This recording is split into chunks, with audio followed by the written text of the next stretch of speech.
السلام عليكم ورحمة الله وبركاته. الحمد لله رب العالمين الرحمن الرحيم مالك يوم الدين والصلاة والسلام على أشرف الأنبياء والمرسلين محمد وعلى آله وصحبه أجمعين.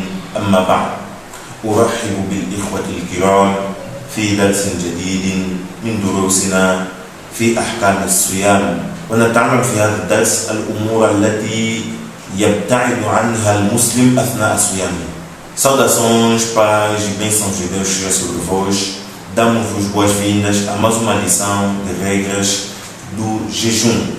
Hoje vamos falar, com a permissão de Deus, sobre algumas das ações que são proibidas durante o jejum, quer sejam ações que anulam o jejum ou simplesmente reduzem a recompensa do jejum, ou que não anulam nem reduzem, mas são detestáveis durante o jejum.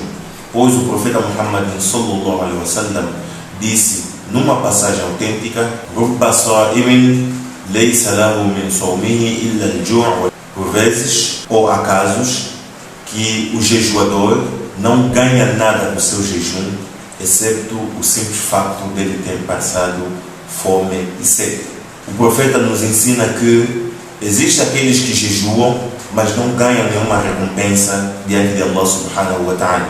A única coisa que eles ganham é o simples facto de que eles cumpriram com a obrigação ou cumpriram com aquilo que é a recomendação. Mas a recompensa, os benefícios que esse jejum acarretam, eles não ganham nenhum. Por isso, é importante que o muçulmano inteligente, sábio e que quer o bem para si mesmo, conheça as coisas que ele deve evitar durante o jejum, para garantir assim as recompensas e os benefícios e os lucros e os valores que a gente deve conseguir com o jejum. As coisas proibidas durante o jejum são de várias naturezas. Tem coisas que são proibidas porque são haram na sua essência, e tem coisas que são proibidas mas não são haram, são coisas lícitas, só que não podemos praticá-las durante o jejum. E tem coisas que são proibidas e anulam o jejum. Terás que, no caso do jejum de Ramadan, terás de compensar esse dia nulo. E tem coisas que são proibidas, mas não anulam o jejum, somente reduzem a recompensa do jejum. Vamos aqui mencionar algumas dessas coisas e vamos também mencionar aquelas que têm divergências entre os estudiosos, e vamos apresentar aquela que é a nossa posição final quanto a esses assuntos. Começando primeiro com al-aklu wal-shurbu wal-jima'. Al-aklu wal-shurbu wal-jima', que é algo consensual entre os estudiosos: a comida, a bebida e o ato sexual. Não há sentido nenhum num jejum sem deixarmos a comida. Porque quando definimos o jejum no início, dissemos huwa al-imsaku an al-ashya' al-makhsusa. O jejum é abster-se de coisas específicas. E ainda mais em frente, falamos que dentre os pilares do jejum constam dois pilares essenciais. O primeiro pilar, que haja abstenção. E quando falamos de abstenção, mencionamos quais são as coisas nas quais devemos nos abster delas. E essas coisas essenciais e principais que caem na mente de todo mundo quando formos falar de jejum são a comida, a bebida e o ato sexual. Pois não há sentido para o jejum sem se abster dessas três coisas. Então a pessoa vai deixar a comida, vai deixar a bebida, vai deixar o ato sexual somente para Allah subhanahu wa ta'ala. Quem comer durante o período do jejum, quem beber durante o período de jejum, quem praticar o ato sexual durante o período de jejum, conscientemente, esta pessoa anula o seu jejum. Por isso, esta é uma posição consensual diante dos estudiosos. Não há ninguém que julga diferente aquela pessoa que comeu ou bebeu ou fez o ato sexual durante o jejum. Todos eles chegam à conclusão que essas três práticas durante o período diurno do jejum anula o jejum.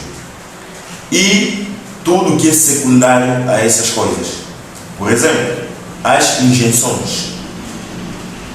Aplicar uma seringa, usar um balão de soro. O soro ou a seringa em si, ou a injeção em si, não anula o jejum.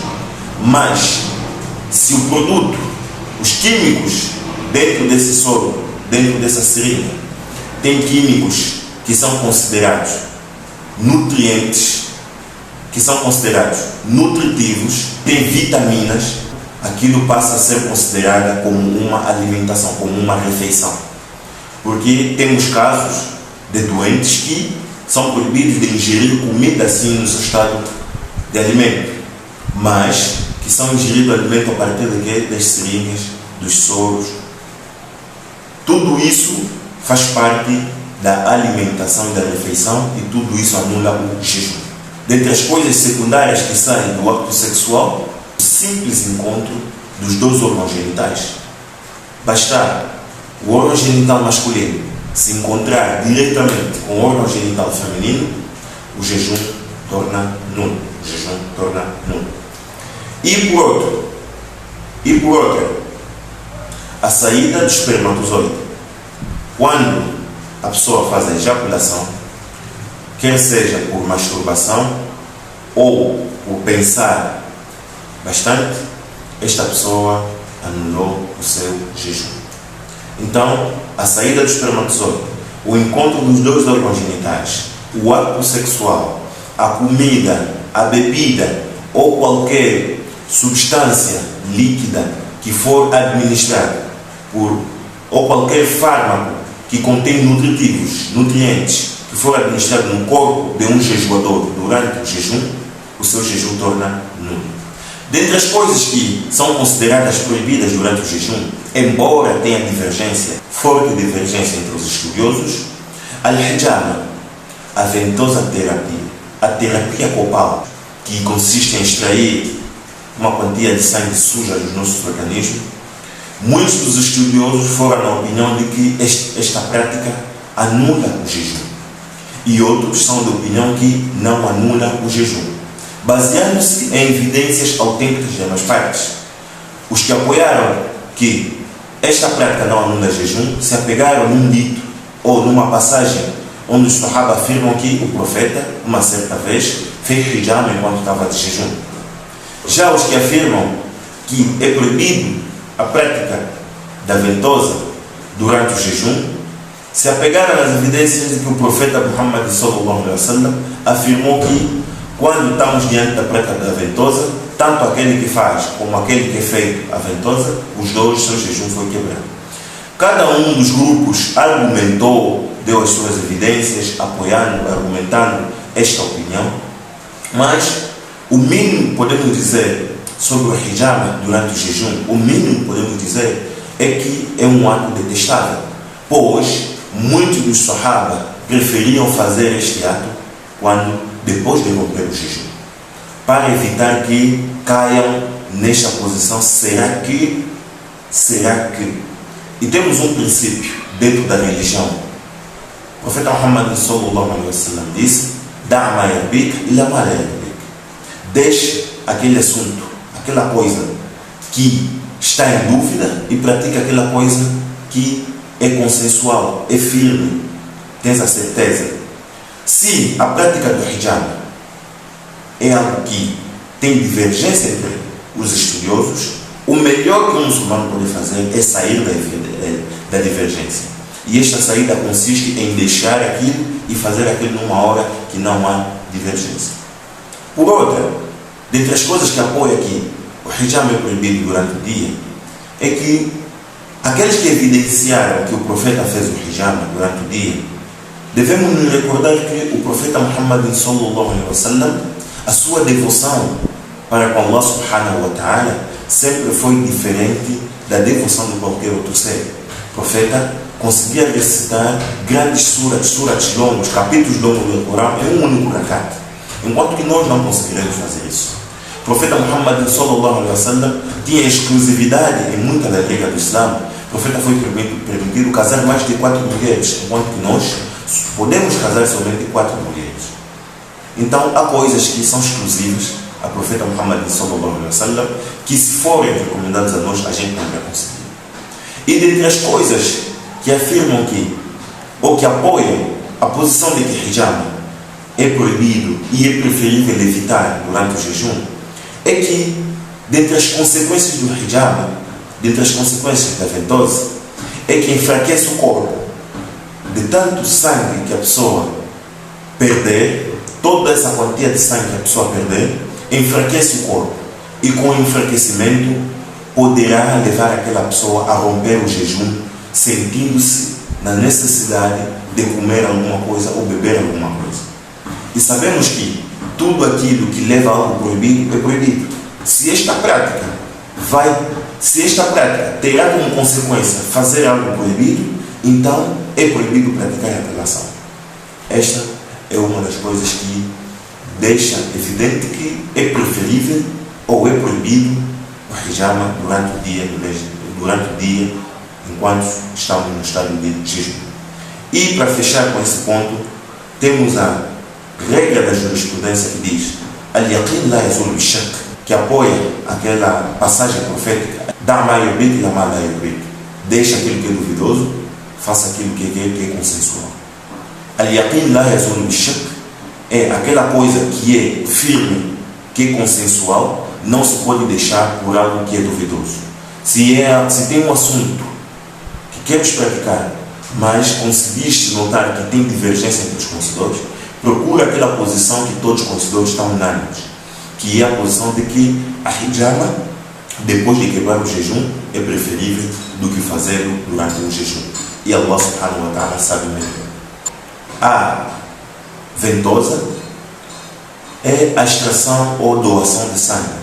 Extrair fortes quantias ou grandes quantias de sangue. Como aquelas pessoas que vão doar sangue durante o mês de Ramadã ou durante o estado de jejum. Al-hijama, ou doação de sangue, pode-se fazer analogia a hijama. Se hijama consiste em extrair grandes quantias de sangue, então a doação ou extrair sangue também é a mesma coisa. Se hijama for proibido, então extrair sangue também é proibido durante o jejum. Diferente de extrair uma quantia pequena de sangue, para análise, por exemplo, a quantia que é extraída para fazer análise não chega nem meio litro, então aquele não tem problema, pode extrair uma pequena quantia de sangue para fazer uma análise. Mas toda aquela perda de sangue que vai consistir, ou que terá como consequência, enfraquecimento do corpo, e este enfraquecimento poderá te levar a quebrar o jejum, então saiba que aquela prática é proibida.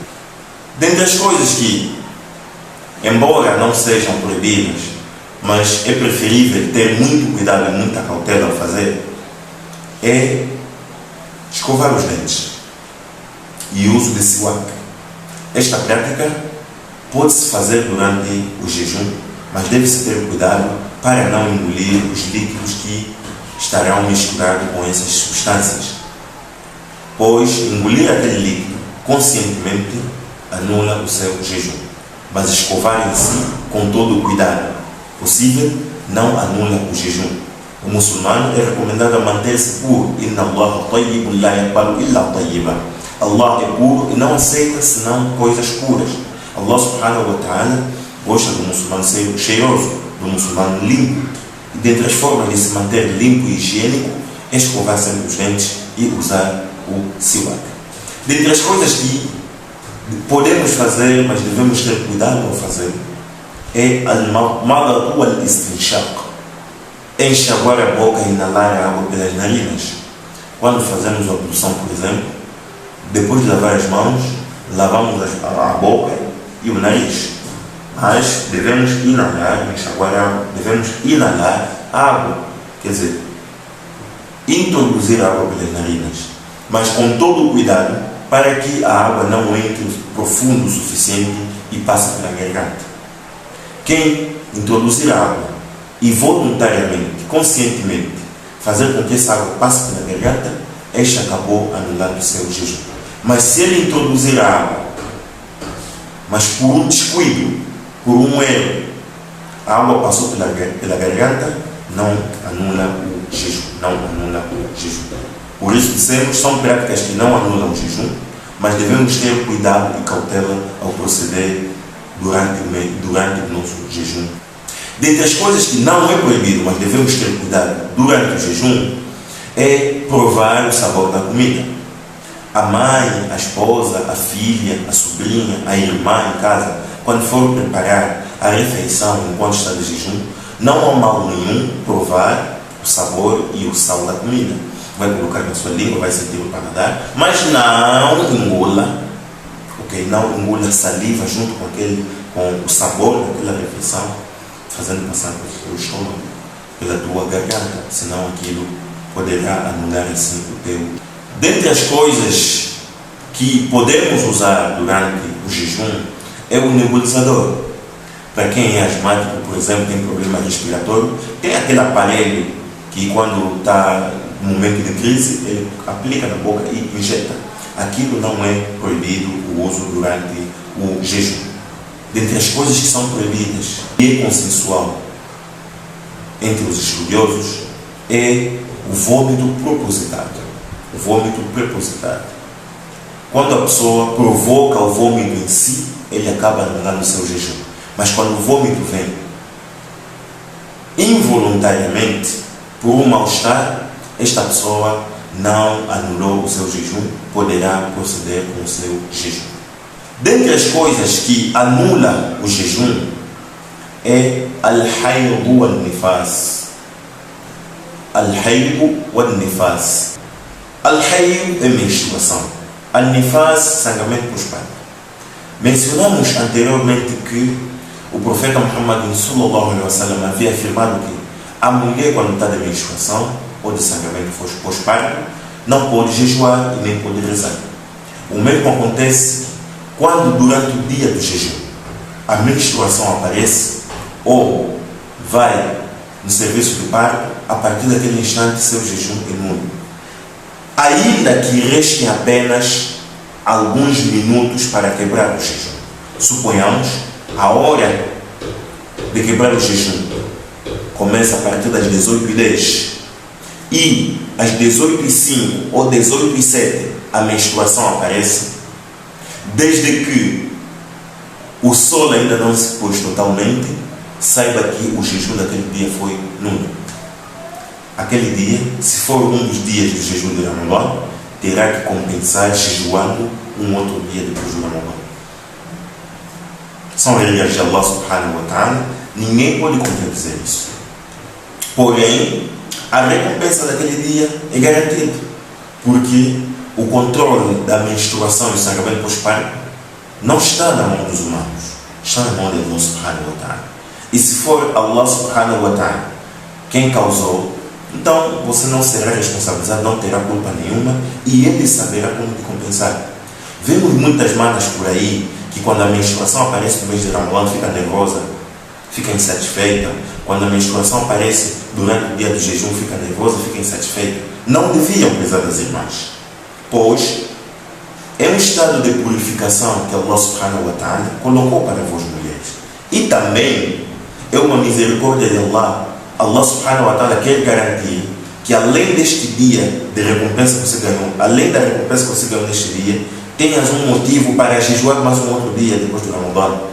O jejum, conforme dissemos, é uma das ações preferíveis e mais amadas diante de Allah subhanahu wa ta'ala. Allah subhanahu wa ta'ala atribuiu a ele mesmo o jejum como se as outras ações fossem de outro Deus a compensar, enquanto que o Deus é só Allah e só ele compensa pelas ações. E Allah subhanahu wa ta'ala determinou ou criou uma porta específica somente para os jejuadores. Allah subhanahu wa ta'ala afasta o rosto daquele que jejua um dia por ele durante 70 anos, afasta seu rosto durante 70 anos do fogo infernal. Quer dizer, o seu rosto vai estar distante do fogo infernal durante 70 anos, por jejuar um dia. E muitos de nós somos fracos para fazer os jejuns facultativos. Esperamos somente o mês de Ramadã para fazer os jejuns obrigatórios. Por esta razão, aquela mulher que Allah subhanahu wa ta'ala, durante o mês de Ramadã, no seu dia de jejum, antes de terminar o jejum daquele dia, Allah subhanahu wa ta'ala colocou ela no estado de impureza, colocou ela no estado de menstruação, sangramento pós-parto. Esta mulher não pode ficar zangada, não pode ficar triste, não pode murmurar. deve agradecer a Allah subhanahu wa ta'ala, porque Allah teve piedade e misericórdia sobre ele. Allah sabe que depois do Ramadan você não terá coragem de jejuar um dia, não terás a iniciativa de fazer um dia de jejum. Então colocou você naquele estado para que depois do Ramadan você tenha a oportunidade de jejuar um dia por ele. E por outra, durante os dias de menstruação, a maioria fazem 4 dias, outras chegam até 7 dias. Esses 7 dias de menstruação você não pode jejuar. Você não pode jejuar e terás que compensar esses dias. Mas se a tua intenção for intacta, se fores uma mulher inteligente, se continuar com espírito de devoção a Allah subhanahu wa ta'ala, você poderá ganhar recompensa de quem jejuou. Poderá ganhar recompensa de quem jejuou. Allah subhanahu wa ta'ala, na sua misericórdia, Allahu Akbar, Ele compensa alguém que está indisponível por razões fora da sua vontade de continuar com uma ação que ele já fazia. Allah continua lhe compensando como se estivesse a fazer sempre aquela ação. A irmã deixou de jejuar, mas já jejuou 20 dias do Ramadan. Tinha a intenção de continuar até no último dia, mas a menstruação apareceu. A irmã continuou com a fé, com a devoção a Allah subhanahu wa ta'ala, com a entrega ao seu Deus, de que tão logo essa menstruação termina, eu continuo o meu jejum. Então Allah subhanahu wa ta'ala irá lhe garantir essa recompensa, embora tenhas de compensar esses dias. Então, conforme dissemos dias atrás, Allahu Akbar, a mulher é a pessoa que se prestar muita atenção e colocar a sinceridade para com Allah subhanahu wa ta'ala, a honestidade em seu coração, sairá do mês de jejum com mais recompensa do que o homem. E que Allah faça das nossas irmãs, nossas esposas, nossas filhas, nossas mamães e nossas sobrinhas pessoas devotas a Allah subhanahu wa ta'ala, que saberão tirar o máximo proveito dos dias de jejum que estão diante de nós